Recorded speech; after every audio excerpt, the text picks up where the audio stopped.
Hi there. If insight alone made change, you'd already be living a life that your conscious mind knows you want. Most people find their way to the inner work because they're not lacking awareness. They usually know. They've read the books, done the self-help books. They have the realization of the patterns in their life that they keep repeating. You can even tell you what those patterns are, but yet they aren't able to change those patterns. And I know this was very true in my life. I knew the patterns. I could tell you exactly what they were, but my mind knew it. But I just couldn't get myself out of the way to act differently, to make things move for me. So if you've thought this and say, I know these things, why am I still not moving? Then join me and let's talk through it over the next few minutes. You may get some insights, you may have some opportunities to reframe that may be helpful. And it's all about reframing how change actually happens. Um, the relationship between the conscious mind, your subconscious mind, and the deeper wisdom of our spirit, the superconscious. They all work together.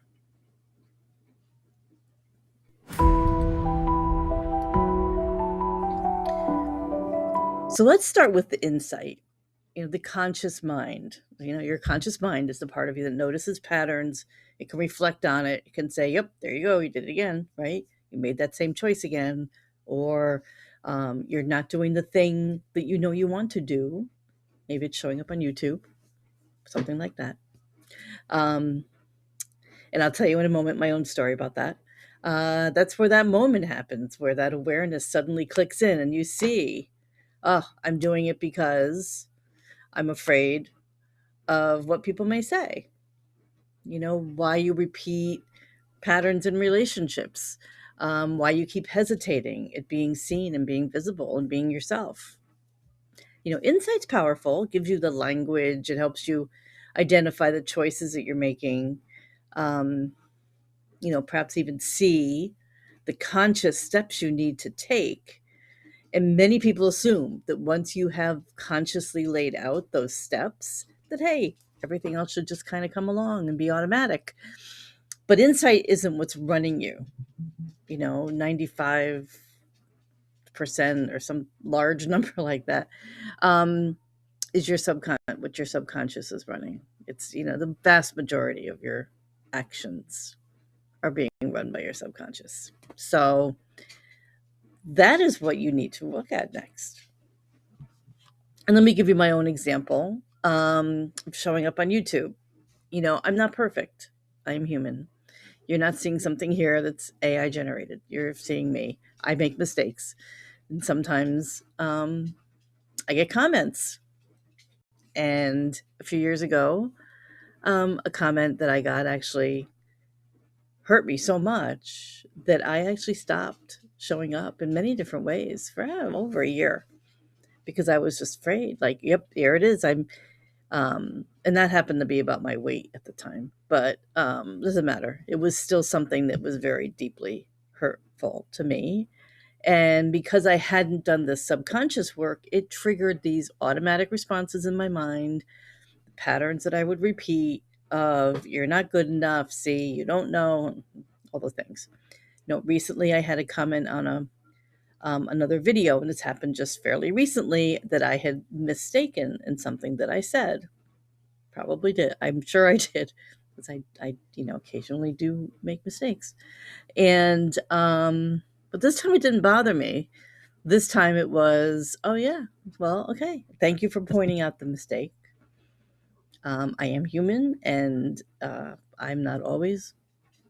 My words don't always come out right, right? So it's interesting, and it's because I've done the subconscious work that I was quickly able to identify a pattern that I would have gone down in a different time, but now I reframed it and actually turned it into a positive of, you know, recognizing my humanity.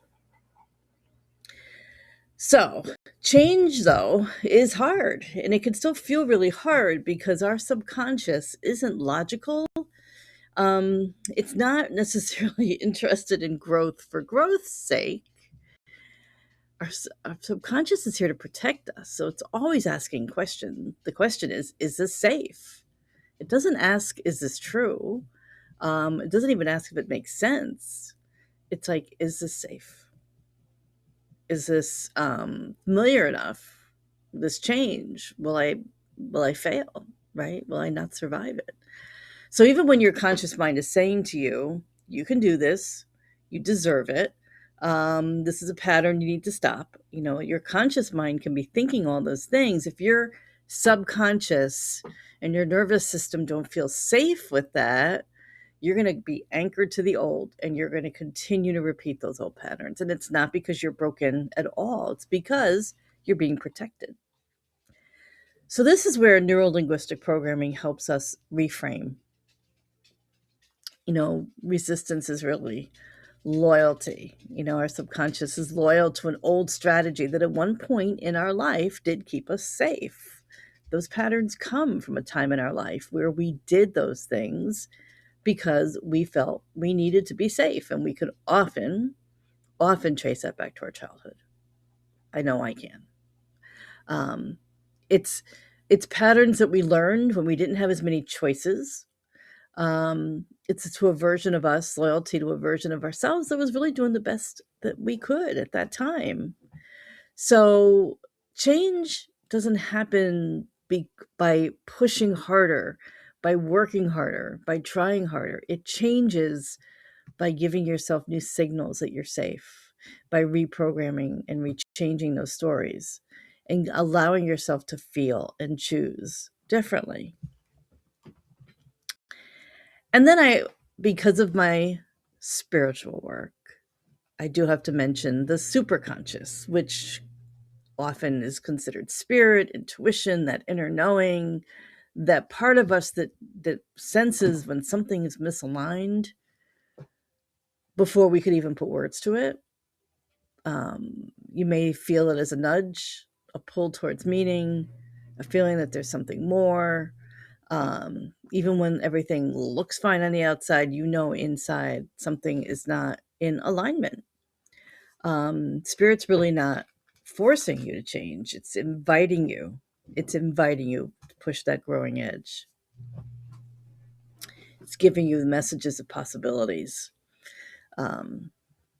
Before you necessarily feel ready. And so those whispers that I followed 15 years ago now, I consciously mapped out and did a lot of things and was somewhat successful, but really felt a few years ago that, there's still something that's holding me back. And that's when I realized that I still had subconscious stories that needed to be reprogrammed and changed and reframed. So here's what I want to leave you with. Hopefully you're still watching. Consider that the insight and awareness opens the door, but the safety is what really allows you to walk through it. So spirit reminds you why that door matters in the first place. And when you can align what your spirit's telling you with the insights and awareness that you have with the safety from your subconscious, then change becomes very natural. And it's also sustainable, and you embody it. So you're not pushing, you begin to allow. So I'll just have you sit with this question. Where might you be waiting, still waiting for a signal that it's safe to change? And what are you waiting for?